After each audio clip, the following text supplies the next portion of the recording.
uniform as an active duty Air Force chaplain, currently serving at the 341st Missile Wing in Malmstrom Air Force Base, Great Falls, Montana.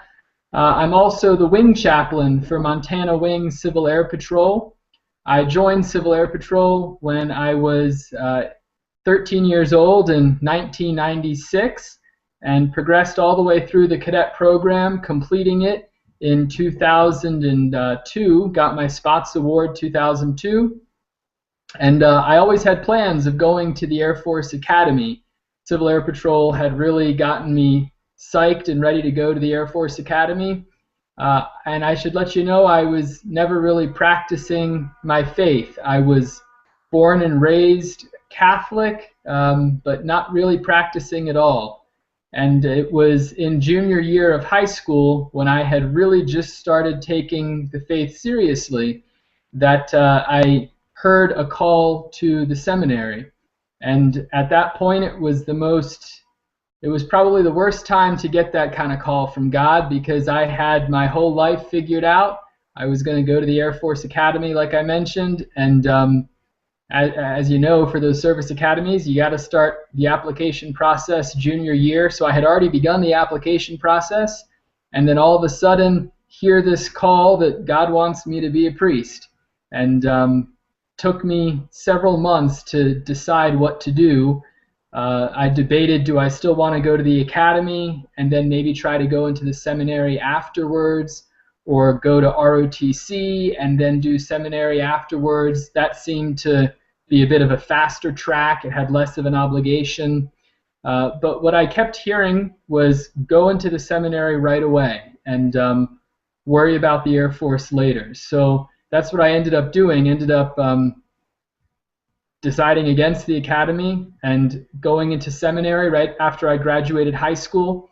And spent 8 years in the seminary, graduated in 2010, was ordained a priest, and halfway through seminary I was able to do the officer training school. There's a program by which seminary students can go through officer training school and get their commission and then become what's called a chaplain candidate. So I got to do that halfway through seminary, and just reappointed as an active duty chaplain back in November, having spent about 3 years as an associate pastor of a parish in Southern Maryland. And my first active duty assignment out here in Great Falls, Montana, like I mentioned earlier.